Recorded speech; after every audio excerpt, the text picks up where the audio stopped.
Graça, paz e misericórdia da parte de nosso Senhor Jesus Cristo a cada um dos nossos irmãos, dos nossos ouvintes, que através deste canal nos acompanham para mais uma lição da nossa Escola Bíblica Dominical.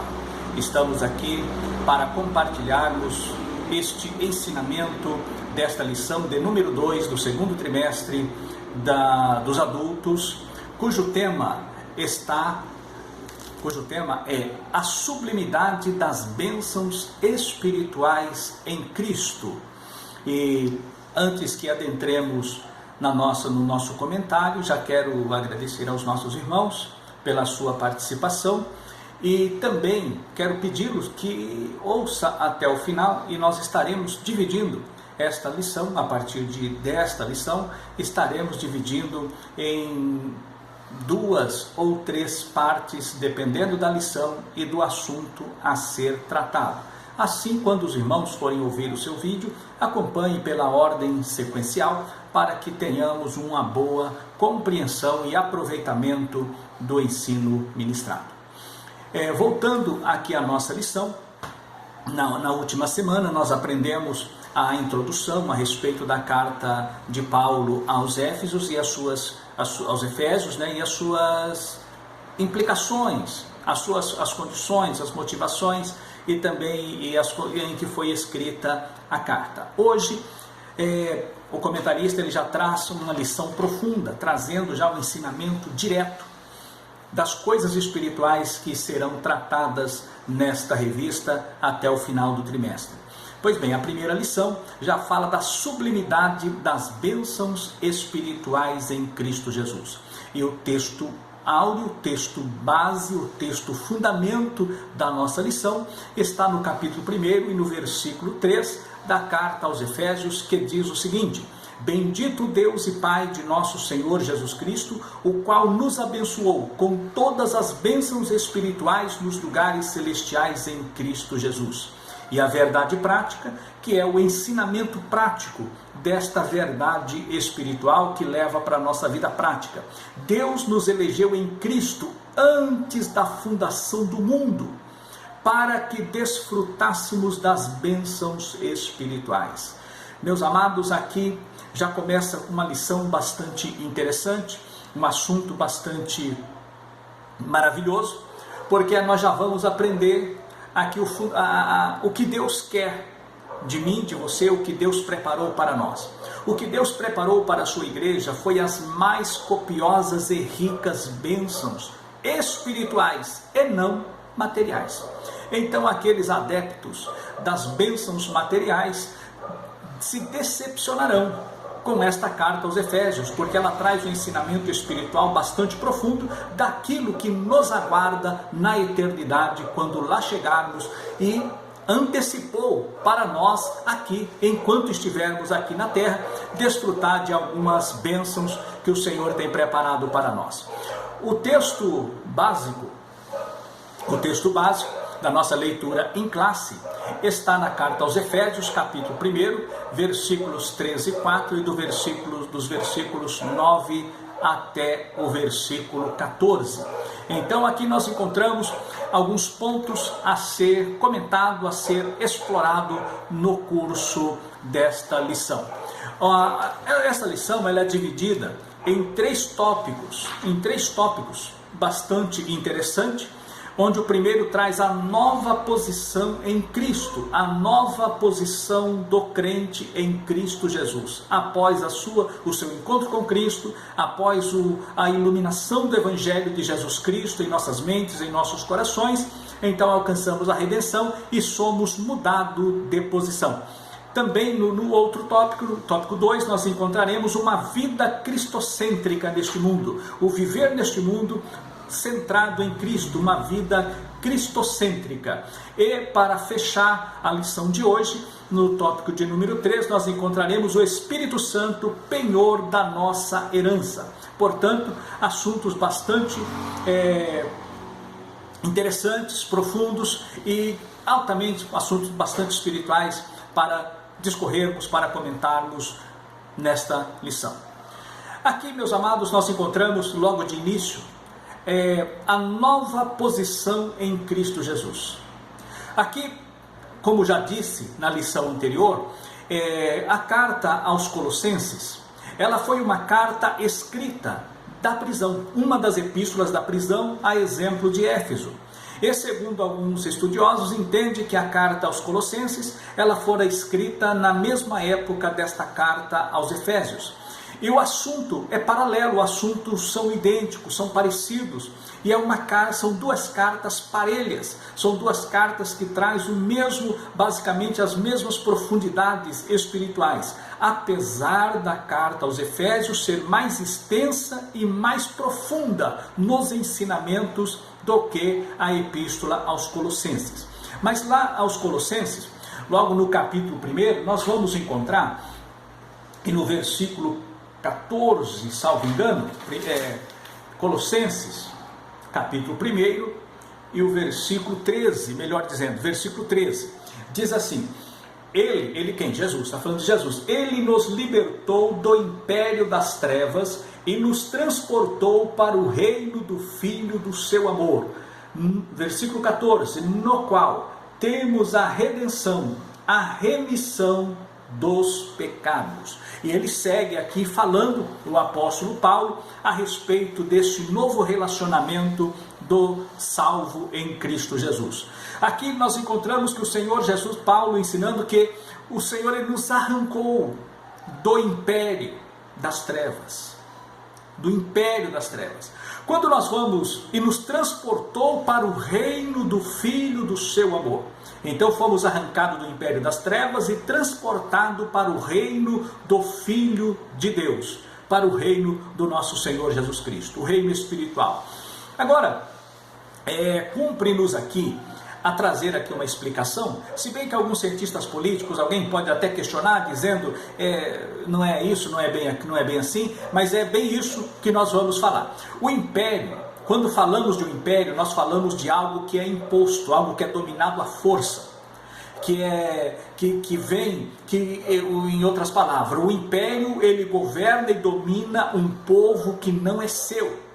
Um povo que não é seu, ele domina pela força bélica, pela força econômica e pela força até mesmo religiosa e cultural. Então vem esse chamado império. E o reino não. O reino é aquele que vem do próprio povo, das mesmas doutrinas, dos mesmos costumes, das mesmas religiões, dos mesmos fundamentos. Então esse é um reino, é a diferença entre reino e império. Apesar de usar de maneira semelhante, de forma assim até parelha, apesar de não ser na sua profundidade. Então, nós pertencíamos por origem, por natureza, ao reino de Deus, ao reino dos céus. O homem foi criado como integrante do reino de Deus. O homem foi criado como imagem e semelhança do seu Criador. Agora veio o inimigo das nossas almas, como aquele lá em Gênesis, nós aprendemos que lá no Éden a serpente, ela entrou no Éden, ela adentrou no jardim e ali a mulher foi enganada, foi seduzida e o primeiro homem caiu. E quando o homem peca, então entra no mundo o pecado e através do pecado a morte. Assim o homem foi separado de Deus, o homem perdeu a sua glória, o homem perdeu aquela comunhão que ele tinha com o seu Criador. Mas o propósito de Deus, que é coisa linda, que é coisa maravilhosa, é que Deus, antes da fundação do mundo, nós já estávamos eleitos em Cristo Jesus para sermos então o louvor da sua glória. Então nós já fomos escolhidos antes da fundação do mundo em Cristo Jesus, para sermos então o louvor da sua glória. Neste ponto, eu não vou entrar aqui na questão da eleição e da predestinação, até porque na próxima semana nós estaremos tratando diretamente, a lição ela traz o assunto direto sobre eleição e predestinação. Então estaremos comentando sobre esse assunto, eleição e predestinação. Na próxima lição estaremos descendo dentro daquilo que o texto e o assunto demanda e requer para uma melhor compreensão. Então, aqui nós vemos que o Senhor ele já nos escolheu, já fazíamos parte da escolha de Deus para servirmos a Ele. Isso é maravilhoso. E o que é mais maravilhoso ainda, que nós compreendemos aqui, é que o Senhor, Ele preparou para nós uma bênção, as bênçãos espirituais, para que pudéssemos desfrutar destas bênçãos espirituais. E quais são estas bênçãos espirituais que Deus preparou para nós? Amados, a Bíblia diz que aquilo que o homem, que os olhos do homem não viu, que os seus ouvidos não ouviram, são as que Deus preparou. Glória a Jesus. São as que Deus preparou para nós. Então nós vamos tomar conhecimento da grandeza espiritual, das bênçãos espirituais, quando estivermos lá nas mansões celestiais, ao lado do nosso Mestre para todo sempre. Mas aqui mesmo na terra, nós somos alcançados, nós somos abençoados, nós vivenciamos essas bênçãos espirituais nas nossas vidas. Aqui nós encontramos o texto da doxologia. O que seria a doxologia? Ela vem de uma palavra grega, a junção de duas palavras, doxo, que quer dizer glória, e logia, estudo. Então, estudo da glória de Deus. E aqui nós encontramos a grandeza do Deus Pai, Deus Filho e Deus Espírito Santo. E nós vemos aqui o trabalhar de Deus, preparando que lá no conselho eterno, já havia uma decisão no conselho eterno, que nós seríamos resgatados através da pessoa de Jesus Cristo. Quando falamos do conselho eterno, para que possamos entender, estamos falando do Deus Pai, Deus Filho e Deus Espírito Santo. São essas três pessoas que compõem, que integram a Santíssima Trindade. São pessoas separadas, são pessoas distintas, porém uma só santidade, uma só pessoa. E quando nós falamos aqui que Deus ele fez o homem à sua imagem, conforme a sua semelhança. Mas agora, quando nós encontramos em Cristo Jesus, aí nós podemos deduzir que o Senhor Jesus é tido como o Filho, a pessoa do Filho, porque Jesus é a pessoa do Filho, identificado como o Filho. Simples. Deus Pai, Deus Filho e Deus Espírito Santo. Lá no conselho eterno, foi definido que Ele, o Senhor Jesus Cristo, Ele viria à terra. Ele se humanizaria, Ele despiria da sua glória e se tornaria semelhante aos homens. E na forma de homem, Ele deveria resgatar o homem, arrancando o homem das garras de Satanás. É como que, para que entendamos, o Senhor Jesus, Ele desceu da sua realeza, despiu-se da sua glória, fazendo-se semelhante aos homens, e adentrasse numa arena de guerra, para pelejar contra aquele que tinha o domínio da vida, da alma do homem, que aprisionava o homem e levava o homem à condenação e à ruína espiritual. Então o Senhor Jesus entra nesta arena para batalhar com Satanás, e o Senhor vence, não usando armas humanas, não usando essas armas, mas o Senhor veio na sua pureza, na sua grandeza. Ele foi 100% homem e 100% Deus, e na condição de homem, como nós encontramos na carta aos Filipenses, que é algo muito maravilhoso e profundo, que nós encontramos aqui na carta aos Filipenses, que eu gostaria de fazer menção aos nossos irmãos que nos acompanham, para compreendermos esse detalhe. Na carta aos Filipenses, nós encontramos aqui que o Senhor Jesus, Ele, achado na forma de homem, no capítulo de número 2, nós encontramos: tendo em vós versículo 5 a seguir, o mesmo sentimento que houve também em Cristo Jesus. Pois ele, subsistindo em forma de Deus, não julgou como usurpação o ser igual a Deus. Antes, a si mesmo se esvaziou, assumindo a forma de servo, tornando-se em semelhança de homens. É reconhecido em figura humana, e a si mesmo se humilhou, tornando-se obediente até a morte e morte de cruz. Então nós vemos aqui os passos do Senhor Jesus Cristo descendo na condição humana. Agora nós vamos vê-lo, o Senhor Deus e Pai, o exaltando, pelo que também Deus o exaltou sobremaneira, e lhe deu o nome que está acima de todo nome, para que ao nome de Jesus se dobre todo o joelho, nos céus, na terra e debaixo da terra, e toda língua confesse que Jesus Cristo é Senhor, para a glória de Deus Pai. Aleluia! Então, aqui nós aprendemos que o Senhor Jesus, achado na forma de homem, onde que ele tomou a forma de homem?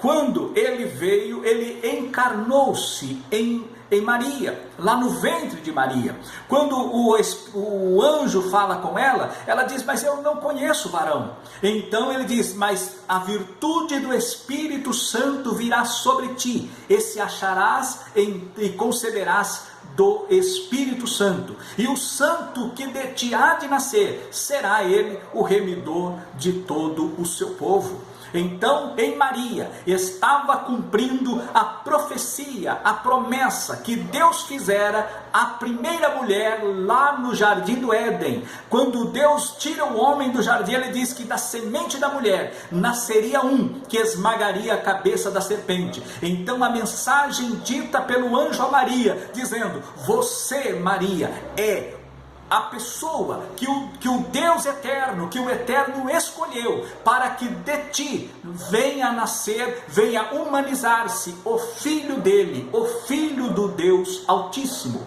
Então, nós vemos que o Senhor, que eu aprendi com um grande ensinador de saudosa memória, ele ensinava da seguinte forma, que a diferença entre forma e fórmula.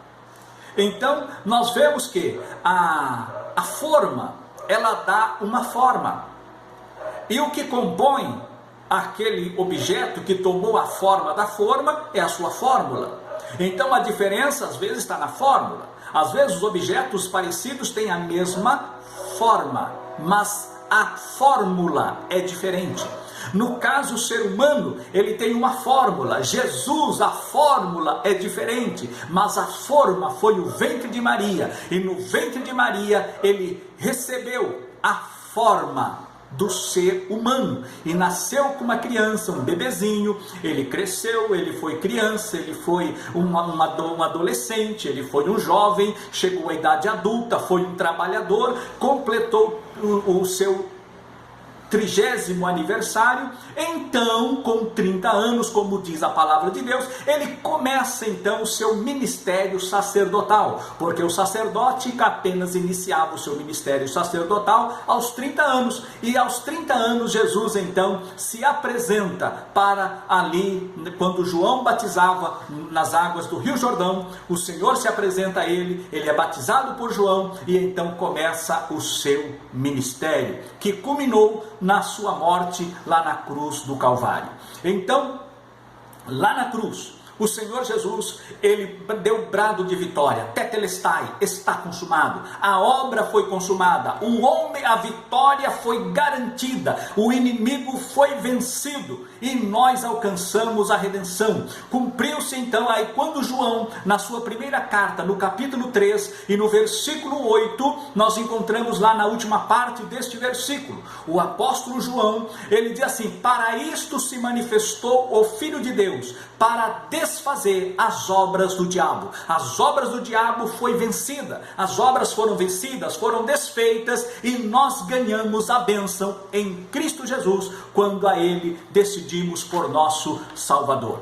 Então, as bênçãos espirituais que nós alcançamos na nossa nova condição de crente, de servo de Deus, quando nós decidimos por Cristo. Então o Espírito Santo ele faz a obra, ele convence o homem do pecado, da justiça e do juízo, e uma vez convencido, o homem aceita o plano da salvação, ele abraça a salvação e então ele é abençoado, ele alcança então ali agora a posição de servo de Deus e passa então a desfrutar destas bênçãos espirituais, as quais Deus preparou para que andássemos nela. Que Deus nos abençoe.